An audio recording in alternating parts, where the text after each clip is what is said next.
number 2 pencil. And then of course I've got a couple of General's pencils here that I'm going to use as well. General's pencils are about equivalent to about a 4B pencil. So if you don't have this pencil, if you have a 4B, that'll work as well. You'll also notice that there's a linear quality about this. So when we add the value, we're going to try to draw the value in according to the cross contours that are there. And luckily, these cross contour lines are very clear.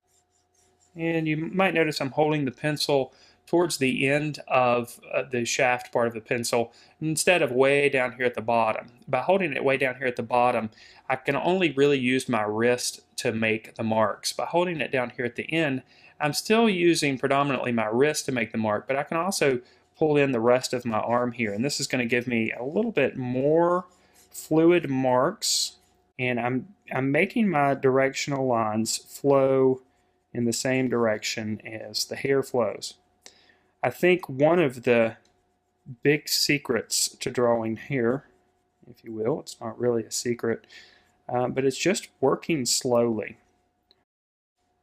I want to be careful that you don't get too stiff with your marks. A lot of people like to stiffen up,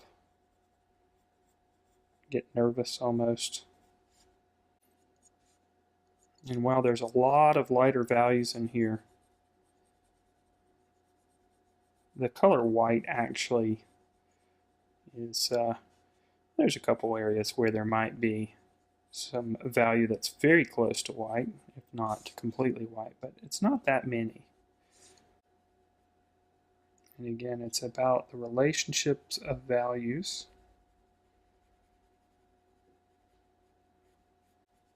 And I love the way the graphite looks on the Bristol paper, the graininess that develops by building up the graphite. There's a little break in the grouping of the hair here. Those breaks are important. And for me, I have to be a little bit careful that I don't get too carried away here with the darker value and make this area up here at the top too dark in value. I do want it to be a little bit darker in value than this section. But one of the ways this section is going to look a little bit lighter is by adding just a couple areas of darker value. A lot of people like to use mechanical pencils as well for this kind of work here. So you can get all those little intricate lines in there. Alright, right underneath this part here, it's pretty dark, and then it starts to get dark again as it wraps around. And of course we can change the shape of things as we go. If we see that the outline that we've drawn here is not quite exactly what we want it to be, we can of course change that as we fill in all the different strands of hair that go along with it here. A little bit of a heavier hand. You might need to lift that value a little bit. And I know that these strands right here are light that come out, but we would only see them by putting contrast behind them. And since we're not going to be doing that for this demonstration, I'm going to go ahead and add a little bit of darker value to them, just so that they're a little bit more noticeable.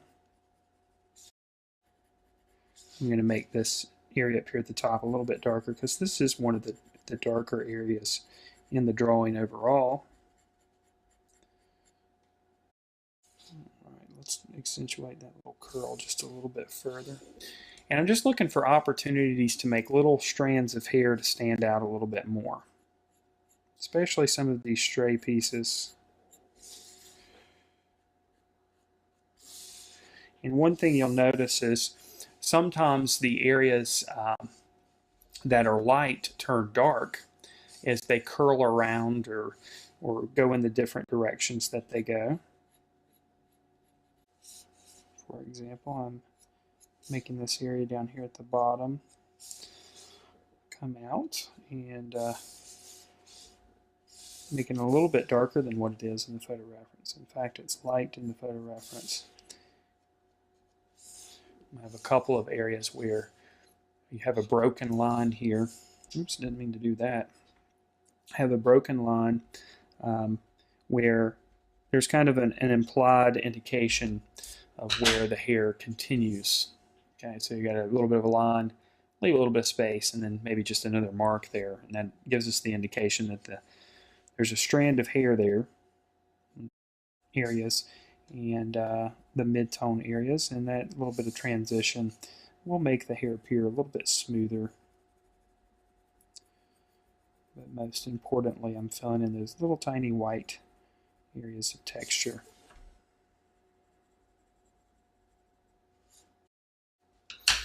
All right, let's zoom out here, because I think probably at a point where I would call this little study finished here.